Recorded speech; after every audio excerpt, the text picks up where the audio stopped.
Hello, I'm Greg. Welcome to my channel, Midnight Oil Software, where I talk about game development using Unity. In this video, I'm going to do something a little bit different, and I'm going to talk about the Great Nerd War of March 2023. What's that, you may ask? Well, it's just a healthy debate that I found myself embroiled in about whether there's still any benefit to caching the transform in Unity. It all started with some comments on my most recent YouTube video, and if you've followed my tutorials for any length of time, you know that I always cache the transform. So basically, these people were saying that there's no longer any need to cache the transform in Unity because Unity's already caching it internally. Now, I knew this, but I'd also heard from various sources. For instance, this guy here who wrote a Medium article about how he benchmarked the performance on Android devices using both a cached transform and an uncached transform, and saw significant differences between the two. And also Tarodev in his recent video, actually it was about a year ago, where he was covering the various optimization techniques that you can use in Unity, and he actually specifically covered this case, and even he saw differences between using a cached transform and an uncached transform. So I responded with what I thought was a very reasonable response. First of all, thanking them for their feedback, because I really do appreciate the feedback, and saying that, yes, I was aware that Unity had made this optimization, but that there was still some benefit that you could see by caching the transform. And I even acknowledged that it would probably be very minimal. In most cases, you might not even notice a difference, but that there were some cases where, depending on your game, you could see some difference. I did not anticipate the flood of responses ferociously disputing this. I found myself accused of calling Unity liars. It was as if the Holy Church of Unity had issued a new dogma and insisted that its adherents blindly follow this dogma. And anyone that questioned it would be branded a heretic. Heresy! So Unity zealots seemed to feel it was their holy mission to hunt down these heretics like myself and, well... So these zealots marshaled their forces and charged into battle. It was a coordinated attack on multiple fronts: YouTube, Facebook, Discord. Thankfully, no one was physically assaulted. No one got their brains beat in.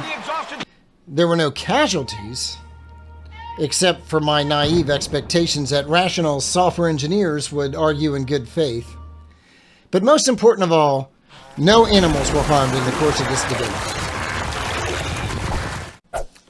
So normally I try not to get involved in debates like this online, but in this case, since it pertained to something that I teach in my tutorials, I really wanted to know if I'm wrong about this. I mean, if I'm teaching something wrong, I want to know, because I don't want to be giving people that are looking to me for advice bad advice. But since I was getting contradictory information about this, you know, some people saying there's no benefit to caching the transform, some people saying there's some benefit to caching the transform, I was genuinely uncertain about this. So my ultimate goal was not to win a debate. It wasn't to try and prove anything. It was just to try to determine what is true about this. I want the truth! You can't handle the truth! So, a good software engineer doesn't just take a claim at face value, right? They're going to reach out to other engineers that they know and respect. And, you know, all due respect to the people commenting on my YouTube channel, I don't know them from Adam, right? But I do know some other people that I admire and respect. So in particular, I went over to the Jason Story Discord server. If you're not familiar with Jason Story, he is a frequent guest on the Jason Wyman Game Dev Show. Jason did some videos on another channel called Infallible Code, and he is very wise when it comes to good programming practices, best practices, and that sort of thing. But also hanging out on his channel a lot is a guy named Uri, who's also a frequent guest on the Jason Wyman Game Dev Show. And Uri often has a lot to say about the recommended ways to do things in Unity. He's spoken on performance stuff before, and I really admire and respect him. And I would say he's probably forgotten more about Unity than I'll ever know. So I went to that server and I posted a question, you know, help settle a debate. There's no longer any benefit to caching the transform in Unity. And I phrased it that way because I didn't want to bias it toward the perspective I was already coming from, that yes, there is some benefit. So yeah, I got their response. And also, a good developer doesn't just rely on what other people say. They'll do their own benchmarks. And so I did some of that as well. So my goal in this video is not to win a war, right? And just like it wasn't my goal in the debate to win the debate or prove a point, my goal is to try and bring clarity to what seems to be a very misunderstood topic. And like this quote here says, the goal of debate should not be victory, but progress. So how can we move the ball forward so that we all come away with a better understanding of what's going on here so we can make a better informed decision when it comes to what optimization techniques we want to employ in our code? So, like I said, this all started with these comments on my YouTube channel and also on Facebook and on Discord, because I post links to my videos all over the place to try and gain exposure. And they all said that, as I've already shown, that there's no longer any benefit to caching the transform. Or really what they said is, you don't need to cache the transform anymore because Unity has fixed this. So, like I said, I responded basically saying, yeah, that's true, but there's still some benefit to caching the transform. Basically, I was told that since Unity said you don't need to do this anymore, I should just believe Unity and leave it at that. So normally I would categorize this as an appeal to authority fallacy, but I think in this case, it's really more of a misrepresentation of the authority. So if you look at the quote by Unity, first of all, they say that you shouldn't need to cache the transform anymore. Nowhere do they say there's no benefit whatsoever to caching the transform. So it doesn't necessarily follow that there wouldn't be some benefit to caching the transform. The other thing is the quote from them, I think, is a little difficult to interpret, because in the quote, they say that they cache the transform on the C# side. But if you decompile that transform property, what you see is that it's actually making a native C++ call get component. And under the covers, we don't know what they're doing in there, but presumably they'd cache the transform in some kind of C# object, but it's still in C++ native code. We're still making a trip across the boundary from C# to C++ to get that transform. So, you know, I think there's a little bit of misunderstanding there. I think based on some of the comments, they're like, what benefit would there be to caching an object that's already cached? I think they're overlooking the fact that, well, we're going across the boundary to C++ to get the object. There's some marshalling going on there. There's overhead to that, right? So instead of calling this an appeal to authority fallacy, I'm just going to call this a begging the question fallacy. They're assuming that their premise is correct from the very beginning, and they're just basically arguing, we're right, you're wrong, deal with it. So that's something I want you to keep in mind as I go through and do sort of a post-mortem forensic analysis of the debate. I'm going to go through some of the comments and talk about how they were being argued, what points they were making, why I think those arguments aren't particularly strong, and what logical fallacies I think might be being brought to bear. And also just ask you questions about, do you really think this is the best way to argue a point like this?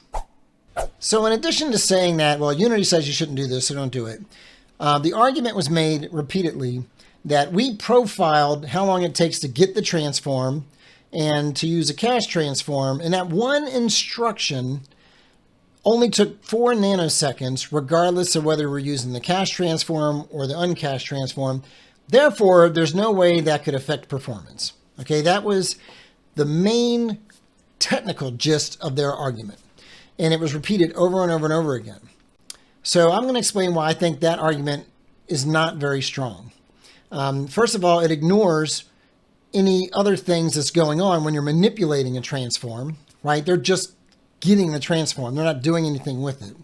And also, it ignores the very measurable difference in frames per second that we were seeing in our own benchmarks. Essentially, they were saying that because we don't see any difference in this one CPU instruction, there's no way your results can be valid. They just dismissed our results completely. I'm talking about mine and then others on the Jason Story Discord channel. And I guess you would also be dismissing Tarodev's results that he did in his video a year ago as well. So why is that argument so lame? Well, to help you arrive at that yourself, I'm going to give you a scenario, and I'm going to give you two options of how you could respond to that scenario. And I want you to tell me which ones you think is the better option. So the scenario is this. You are a AAA game company and you release a new update to your very popular game. And in this update, you introduce a new feature that the users can turn on or off through settings. All right. And you start getting bug reports from the field after this update is released. And they're saying, hey, when we toggle this setting, we're seeing a measurable difference in the frames per second. Can you look into it? So that's the scenario. Let's look at the two options. Option number one, I'm the performance engineer. I'm looking at this and I go, I know the code that implements that new feature. And I know there's this one function which if it executes at the same speed, whether the option is on or off, then I know there's no way that can affect the performance. So I get my profiler and I attach it to the game and I measure the time it takes to execute that one function with the option on and with the option off. And in my profiler, I'm seeing it takes 4 nanoseconds, whether the option's on or whether it's off. And so I go back to support and I say, no, there's no way that option could be affecting performance. Go back and tell the customers that they're wrong. All right, that's option number one. Option number two is I look at that and I say, let me try and reproduce that either locally or in our test environment. And let's assume I'm able to reproduce it. And I actually do see a difference in the frames per second when the option's on or when it's off. Now I attach my debugger and I try and figure out where the bottleneck is happening so we can fix it. Which of those two options do you think makes the most sense in that scenario? In which of those two options do you think the people arguing against caching the transform are using? So for me, the whole debate boiled down to, we're not going to accept your test results because we profiled this one instruction and there's no difference in how long it takes to execute that one instruction. It's like if I looked out the window and I said, hey, it's snowing in Raleigh. And they came back and said, there's no way it's snowing in Raleigh. The weather service says there's no % chance of snow in Raleigh today. And I'm like, but I'm looking out the window and I see snow. And I'm like, no, there's no way because the only thing that matters is that the National Weather Service says there's no snow. And I'm looking at the radar and I don't see any snow. That's all that matters. And even if I sent them pictures or video of the snow, they wouldn't accept it because A, the Weather Service says that there's no chance of snow in Raleigh, and I'm not seeing it on the radar. Therefore, you're wrong. There's no snow. Oh, by the way, let me know in the comments if you think that's an apt analogy for this debate. So I've reached out to other people to get their thoughts, but now I thought I should do my own benchmarks. So I already had a testing harness set up in my Defender game, so I added a couple of unit tests.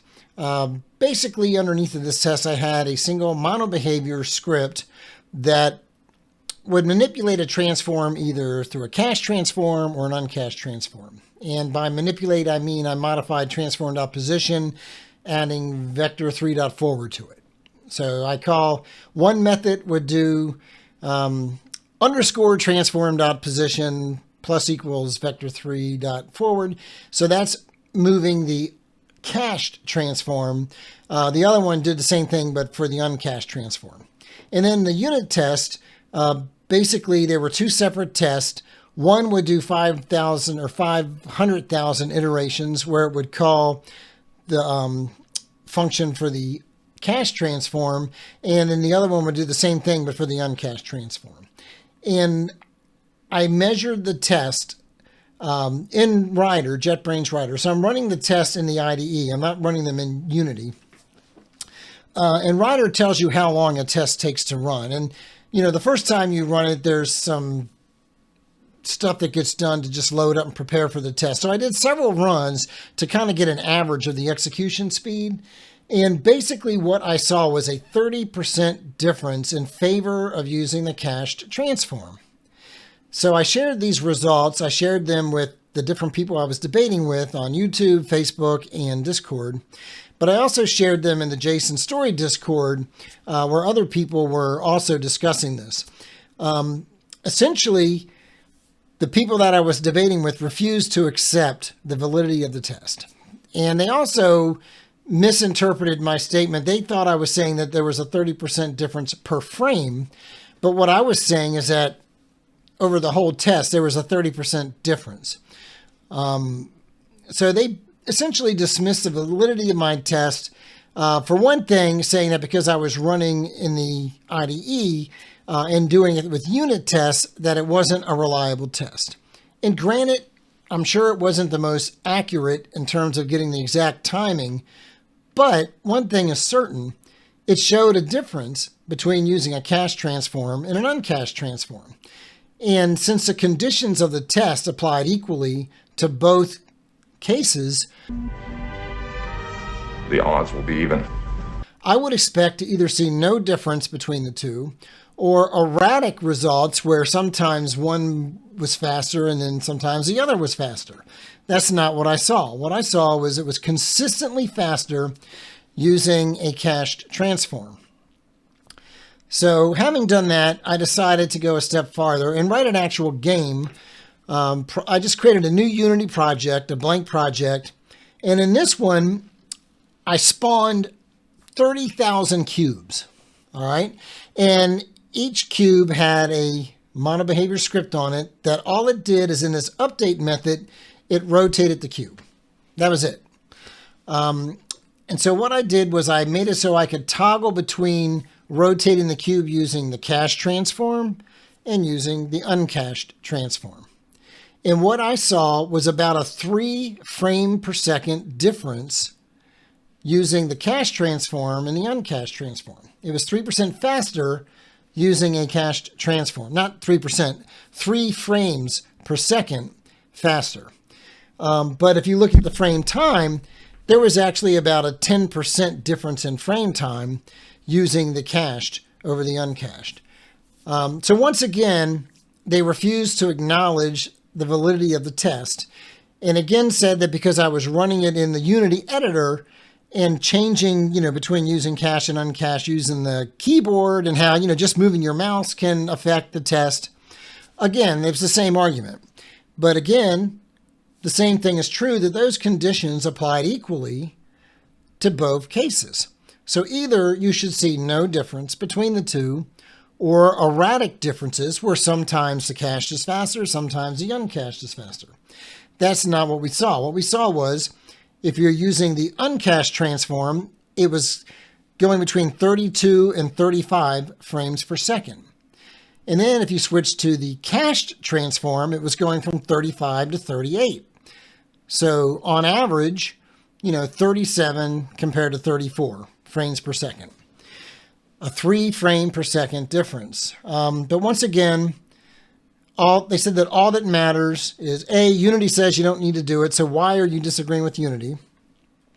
And B, I've already profiled this one instruction and that's all that matters. So I don't care if you see snow out the window, it's not snowing in Raleigh. So when they came back and told me my tests were invalid, I wanted to keep an open mind. And so I asked for clarification. And specifically, I'm like, help me see the flaw in my test. And I was, being very intentional to acknowledge that I could be wrong about this. So assuming that you're right and I'm completely off base, what is it about my test that would cause it to always favor using a cached transform over an uncached transform? So that's a very reasonable question. I'm showing some humility. I'm acknowledging that I could be wrong about this, but I don't understand why my tests consistently show one as being faster than the other if there's really no difference. The only response I got to that question was laugh reacts. So here I am actually trying to find out what's flawed in my test. What is it that's wrong with my test? And all I get is...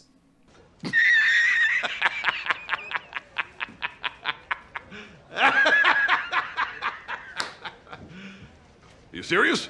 So, I don't know, you tell me, if you're trying to persuade somebody about something and they ask you a sincere question about what's wrong about their point of view, is laughing at them really the best way to convince them that, you're right? Is that how you persuade somebody? So that gives you an indication that the people I was debating with weren't really debating in good faith. I mean, that and the fact that after showing some of my test results, one of them actually made this comment. They said, you really don't know much about profiling, do you? So again, they're making a big assumption about me and what I do and what I don't know. And that pretty much comes down to an ad hominem attack. And I was actually surprised to see an ad hominem attack this early in the debate, because if you look at this debate pyramid, it's pretty clear that ad hominems and name calling comes toward the end when you realize that your argument's not very strong and you have to deflect from the weakness of your argument by focusing in on the character of the other person. So yeah, I was a little bit surprised to see that so early, and I think it gives an indication that even they didn't find their argument that convincing. Another indication that the people that I was debating with weren't necessarily arguing in good faith is this comment where they said they refused to entertain tests that were claimed to be valid by noobs. So I had to laugh at this. And by the way, I'm not the kind of person that feels like I need to toot my own horn and, throw around my credentials. Even though the people I was debating with did that on a number of occasions. I've been doing this for 16 years and you should listen to people that know more than you. I do want to tell you why I found this comment so funny. I taught myself the program by writing games on my dad's Commodore 64 in 1984. So I was writing games in BASIC. I was doing a little bit of 6502 assembler too. And then, of course, I moved into the PC world. I started doing professional software development in 1986. I wrote programs in Pascal, C, PL1 on a VAX, Fortran on a VAX, C under Unix. Then, of course, Microsoft Visual C++ and MFC. I actually did some 8086 assembler too. I was writing subroutines in assembler, calling them from C. And then, of course, over the years, I moved on to doing C# development, .NET. Had a stint doing some Java development. I've done a lot of JavaScript, TypeScript, Angular, React, that sort of thing. And, of course, a whole bunch of like SQL Server and stuff thrown in as well. So the point being, I don't really think I would qualify as a noob. So I found that comment quite funny. Yeah, so that was some indications early on that I wasn't really conversing with people that were really interested in getting to the truth of the matter. They were really just interested in winning an argument and proving that they were right and I was wrong. So since they weren't prepared to accept the results of the tests running in the editor, the logical next step, of course, was to make a standalone Windows version where I'm not running inside the editor at all. It's just basically a game running on Windows and, measure the frames per second in that environment. So I did just that. I made a standalone Windows application. And here's where the argument almost ended. Because when I ran my standalone game, I didn't see any difference between the cached version and the uncached version. So I'm prepared at this point to admit that I'm wrong. In fact, I did just that. I made a humble pie apology on Facebook and on Discord, basically admitting I was wrong and putting up a screenshot of my little standalone executable showing no difference. Now, this is another indication that the people arguing with me were not arguing in good faith, because I actually got rage react emojis to that humble pie admission. I mean, here I am acknowledging I was wrong, you're right, and you're going to react with a rage, angry react? I mean, so here I am. You know what? I was wrong, you were right, humble pie time, and you react like this? So, anyway, not only did they use rage reacts, but they used all caps all throughout this conversation. And if you didn't know, using all caps either in a text or on an email or an online post is the equivalent of shouting. And so when someone sees all caps in your message, this is what they see. So anyway, I had made this admission, I was wrong, and I was ready to let it go at this point. But the people on the Jason Story Discord were not prepared to let it go. They were running their own tests, and some of them grabbed my repo So by the way, if I haven't mentioned already, I put my test in a GitLab repository and I shared the link with everybody. So anybody could grab my link and they could run the test for themselves. They could analyze the code in my test and see for themselves exactly how I'm measuring this. But they were actually still seeing a difference in the standalone build. So we were perplexed by that. I still wasn't really prepared to re-engage this argument until one of them came back and said he'd figured it out and that it was VSync that was causing me to not see any differences. So VSync is a graphics process that will try to match your frame rate to whatever the refresh rate is on your monitor. So he showed me results with VSync disabled, and there was definitely a difference. So I went into Unity and I changed the settings so that it would not do VSync. And sure enough, once again, I started seeing very tangible, measurable results in the standalone build. So I had to do something very awkward. This was actually more awkward for me than admitting I was wrong. I had to go in there and retract my admission.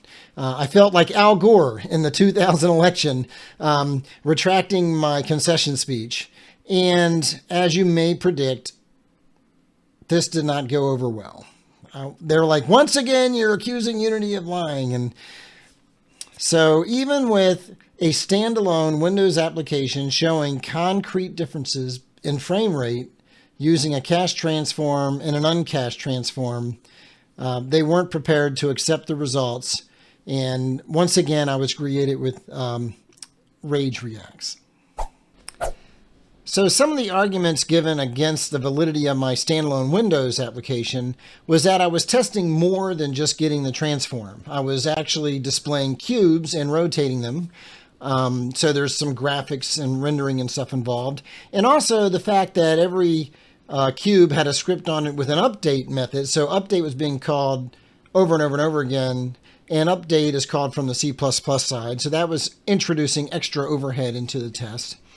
So I was measuring that as well. Now, I will once again reiterate that all of that is true, but it should apply equally to both scenarios. You know, it's going to apply equally to using a cache transform as using an uncached transform. It wouldn't favor one over the other. But, you know, I want to try and make this as even a playing field as possible. So I made several refinements to my app. One thing I did is I removed all the cubes. So now I just had empty game objects, and I removed the update method from those scripts that were on them, so that all they did is they had a public method for manipulating a cache transform and a public method for manipulating an uncached transform. So I'm not drawing anything anymore. Update is not being called over and over again. I had my one spawner class that had update, and it basically iterated through all of those test objects and called the appropriate method based on whether you're caching or not. The other thing I did is I made it so that you could very quickly change the number of objects you were interacting with. So we could test it with, 1,000 objects all the way up to, I think, 300,000 or something like that. And I'm in real time showing the frames per second and the frame time. And I'm showing the percentage difference in the frame time between using the cached transform and the uncached. The other optimization that I did, or refinement, was I made it so I could turn off my calculation and displaying of the stats. So one argument they would make is that I'm calculating this frame time and frames per second and stuff and displaying it, and that's corrupting the test. So I made it so you can turn my internal calculation and displaying of the stats off, and then I can measure the frames per second using some kind of external tool like NVIDIA's GeForce Game Bar, for instance, which is a very common tool used to benchmark games on your system. And you can see how well your system handles different games. So I thought this was an ideal test. This is an industry recognized way of measuring performance of a game on your system. And so I can, in real time, using NVIDIA's GeForce Game Bar, show the frames per second, and I can switch between using a cached transform and an uncached transform and instantly see the frames per second change. And I like the NVIDIA GeForce Game Bar because it actually shows a graph of whatever metric you're looking at. So in this case, frames per second, and you can see the graph just change noticeably when you switch between a cached and an uncached transform. So that's exactly the scenario that I laid out when I was talking about what's the best way to use a profiler. I mean, you can look at this and you can deny that it's happening, and you can try and prove that it's not happening by profiling a single CPU instruction and saying there's no way this can be happening. Or you can say, well, wow, this is really happening. Maybe there is some overhead in using an uncached transform that causes a difference in the frames per second. So before I wrap this video up, I want to go through a few of the arguments that were put forth and talk about why I felt they fell into some logical fallacy categories. And tell me if you think these are accurate, by the way. Just drop me a comment. Maybe I'm totally off base here, but it just seemed to me that throughout this debate, a lot of the arguments that were put forth were really logical fallacies. And here's a few of them. The first one I'm going to talk about is the burden of proof fallacy. I mean, this was pretty obvious throughout the whole debate. I mean, several times I was told, just measure the CPU execution time and prove me wrong. So they wanted me to prove that they were wrong by just repeating their one test where they profiled the single execution of getting the transform, which, as I've already pointed out, is a faulty way to approach this anyway. But they consistently kept saying that the burden was on me to prove that they were wrong, even though they were the ones putting forth the assertion that there's no benefit to caching the transform. Another one would probably fall in the category of cherry picking. So essentially, they ignored the frames per second difference that we were showing and would only focus on the one little benchmark that they did in the profiler for like just that one single instruction that they were measuring. They weren't looking at the whole. And that also, I think, falls into another category, which is the composition division fallacy. They were basically saying that that one little part had to apply to the whole, or that the whole had to apply to that one little part. When clearly what we were seeing is there's something going on when you're using a cache transform as opposed to an uncached one that was affecting the overall frame rate of the application that they refused to accept. Another fallacy that I saw was the hasty generalization. So throughout the debate, they basically hinged the whole argument on their one little benchmark. And there just wasn't enough investigation or research done to really come to any kind of conclusion about this matter. I mean, they'd already made up their mind, so they were just going to argue the point and just hinge it all on that one little benchmark. And I think that also led them into their own little echo chamber because they refused to consider any evidence that didn't confirm their preconceived bias, which goes back to the begging the question fallacy. So a lot of these overlap and are kind of lumped together. One of the big ones was moving the goalpost. So as you recall, when I did my little summary of the debate, first it was that tests were unit test, which they said was unreliable because they're not optimized. Then they said it's because they were running in the editor, which would influence the test. And, then even when I did a standalone build, it was because I was manipulating graphics and I had a bunch of C++ side update calls coming into the objects and I was dealing with real 3D cubes and things. They basically said that those were problems. And even after I eliminated all of those problems, they kept saying it wasn't enough evidence. So it didn't seem like how much evidence we provided. They kept moving the goalpost and saying they wanted more, which actually kind of also overlaps with the nirvana fallacy. They basically refused to accept any solution that we provided, any test that wasn't perfect. If it's not like a pristine lab environment, they weren't going to accept it. Even though what I feel I presented was an actual game built in release mode, an optimized game running on different computers that reliably showed consistent difference in the frame rate. I guess that wasn't a perfect enough solution for them to accept. Some others that I can think of was selective bias. They refused to actually collect any frames per second data, with the type of premise that we were testing, that if you have lots of object, manipulating a transform, that you would see some difference in the frames per second. So that was one of the fallacies that I saw a lot. Relative privation fallacy. This is one where you basically say that, well, things could be worse, so we shouldn't focus on this. So essentially what that argument boils down to is, and it's sort of a valid argument, that there are bigger optimizations that you can make than just caching the transform. You can see much bigger time savings by, introducing object pooling, for example, or not having so many scripts, with update methods on them and, managing them through some kind of a manager class or something. There's tons of optimizations that you can do that would be bigger and give you more of a performance impact than caching the transform. But that does not mean there's no benefit to caching the transform. That falls into the relative privation fallacy. Another fallacy, which, this is pretty much obvious, the repetition fallacy. They basically felt that they keep repeating the same thing over and over again, that was going to convince someone.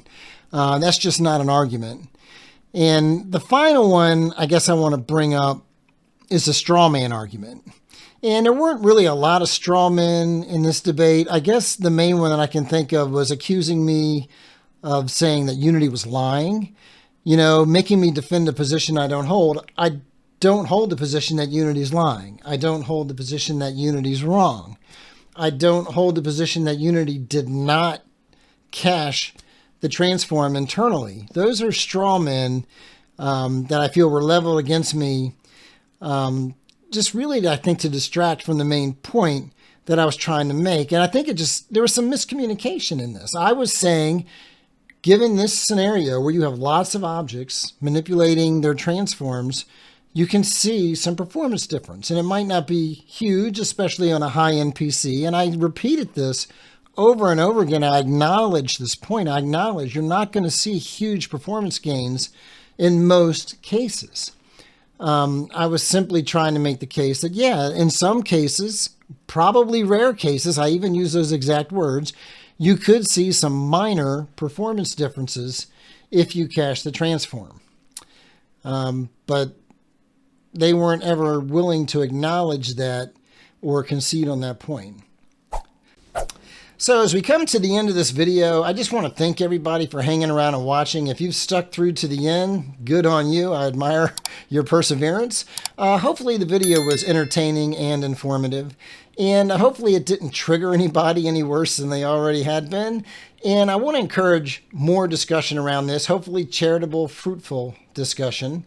And if you were some of the people I was debating with, I'm talking about Cyber Angel and Bane and Glenn D and Andrew Scott and others that were the most strenuously opposed to what I was saying, know that it's not my intention to, try and say you're wrong, I'm right. Really, I just want to stress that I hope that in the future, as we discuss things like this, it can be charitable and fruitful. And I look forward to conversations in the future. I'm sure we could learn a lot from each other. I'm sure I can learn a lot from you, and I'm totally open to that.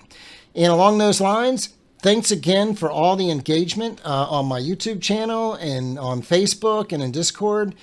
And if you have any other suggestions or comments, please don't hesitate to let me know. If I'm teaching something wrong, I want to know it, and I want to correct it. And I'm totally open to that, and I'm totally open to being proven wrong. And I want to thank all the people that helped support me throughout this over on Jason Story's Discord. I want to thank Tarodev for chatting with me and looking into stuff with me. And I also want to thank a guy named Jurgen who left me a comment, a personal message on Discord. I think he felt bad for me after watching the discussion on Discord. And he left this comment here. And I wouldn't go so far as he did as to say that these people are stupid. But yeah, I do think that they weren't as charitable as they could have been, and were more interested, I think, in winning an argument than having a fruitful discussion. But no, I would not call them stupid. But thank you, Jurgen, for that shout out all the way from Germany. And everybody else, thanks so much for watching, and good luck on your game development journey.